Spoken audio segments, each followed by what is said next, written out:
আমার প্রশাসনের কাছে আকুল আবেদন, ওনারা অনেক পরিশ্রম করছে, আসামিকে গ্রেপ্তার করতে সক্ষম হয়েছে। এখন আমি সরকারের কাছে, প্রশাসনের কাছে অতি সত্বর, অতি তাড়া শাস্তি, ওর বিচার চাই। আমি অতি তাড়াতাড়ি আমি ওর শাস্তি হয়, ওর শাস্তির মৃত্যুদণ্ড চাই আমি। আমি আমার বোন মা হারাইছি।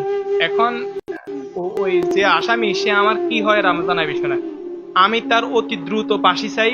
যদি এর উপরে কিছু হয় তাহলে আমি ওটা চাই। আমি ওর অতি দ্রুত, প্রশাসন অনেক হেল্প করছে, অতি তাড়াতাড়ি ধরতে পারছে, আরো তাড়াতাড়ি আমি ওর ফাঁসি চাই। এর এর বাইরে অন্য কিছু না হয়। চাই বিচারের মাধ্যমে তার দ্রুত ফাঁসি কার্যকর হোক। আমাদের সাথে, আমাদের ফ্যামিলির সাথে, আমার শ্বশুর ফ্যামিলির সাথে যে ঘটনাগুলো ঘটছে, আমি আমার শাশুড়ি হারাইছি, আমি আমার ছোট বোনকে হারাইছি, এটা কখনো মেনে নেওয়া যাচ্ছে না। আমি প্রশাসনের দৃষ্টি আকর্ষণ করতে, ওরা অনেক পরিশ্রম করছে। এই পরিশ্রম ফল আমরা পেয়েছি। যেন অতি দ্রুত দ্রুত বিচার হয় এবং ফাঁসির কার্যকর দ্রুত করে, এবং ভবিষ্যতে যেন কোনো সন্ত্রাসী, কোনো মাদক সেবী যেন এই কাজ না করে, নেশাগ্রস্ত হয়ে টাকার অভাবে এবং খুন না করে। এই জন্য প্রশাসনের দৃষ্টি আকর্ষণ করতেছি। আপনারা জানেন যে গত 9 অক্টোবর বৃহস্পতিবার, প্রায় আজ থেকে 9 দিন আগে, রামগঞ্জের ইতিহাসে একটি কলঙ্কজনক অধ্যায় রচিত হয়েছে।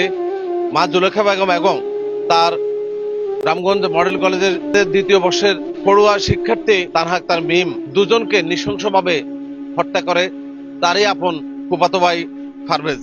আমরা গত কয়েকদিন থেকে যে সকল আত্মীয় স্বজন রয়েছে, আমরা তাদের সাথে কথা বলেছি। তাদের সাথে কথা বলে প্রশাসনের রামগঞ্জ থানার অফিসার ইনচার্জ জনাব আব্দুল বারিশ মহোদয়ের সাথে কথা বলেছি। কথা বলে আমরা মূলত কোনো ক্লু নেই, এই ক্লুবিহীন একটি নৃশংস এবং আলোচিত হত্যাকাণ্ড সারা দেশে ছড়িয়ে পড়ে।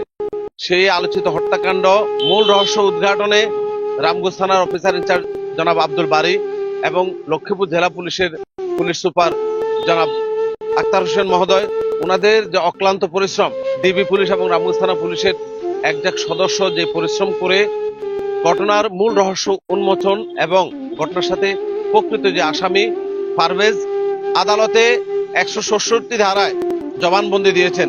সেই জবানবন্দির আলোকে সে কিভাবে খুন করেছেন আপনারা ইতিমধ্যে লক্ষ্মীপুর পুলিশ সুপার মহোদয়ের ভিডিও বক্তব্য প্রেস কনফারেন্সে যেটা দেখেছেন, সেটা নৃশংস। আমরা শুনে একেবারেই আহত, আমরা মর্মাহত, শোকাহত যে এত নৃশংসভাবে মানুষকে শুধুমাত্র স্বর্ণালংকার এবং অর্থের লোভে হত্যা করতে পারে, সেটা আমাদের জানা ছিল না। কিন্তু সম্পর্ক আসলে একটা জায়গায় শেষ হয়ে গেছে। স্বর্ণালংকার এবং নগদ টাকা এখন অনেক বড় শত্রুতে পরিণত হয়েছে। আমরা রামগঞ্জ থানা পুলিশ, লক্ষ্মীপুর জেলা পুলিশ এবং মাননীয় স্বরাষ্ট্র উপদেষ্টা মহোদয়ের কাছে করজোড়ে অনুরোধ করছি, এই রামগঞ্জবাসীর পক্ষে অতি দ্রুত এই হত্যাকারীর দৃষ্টান্তমূলক শাস্তি এবং ফাঁসির দাবি করছি। এবং এর সাথে যদি অন্য কেউ জড়িত থাকে, আমরা চাই তাদেরকেও আইনের আওতায় আনা হোক।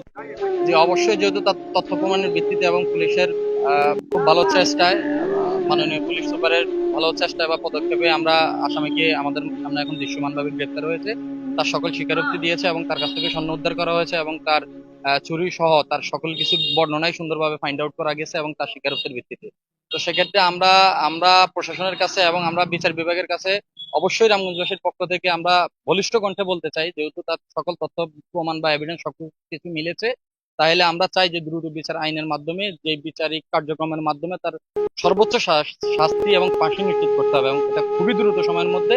এটা হচ্ছে আমাদের রামগঞ্জের আপামর জনগণের একদম প্রাণের দাবি, যেহেতু এটা একদম স্পর্শকাতর একটা বিষয়। আমাদের বোন এবং আমাদের মাকে হারাচ্ছি, সেজন্য আমরা চাচ্ছি যেহেতু সকল তথ্য প্রমাণ মিলে গেছে, এখন তার দ্রুত তার ফাঁসি কার্যকর করে রামগঞ্জের মানুষকে স্বস্তি দেওয়ার জন্য আমরা বিনীতভাবে অনুরোধ জানাচ্ছি।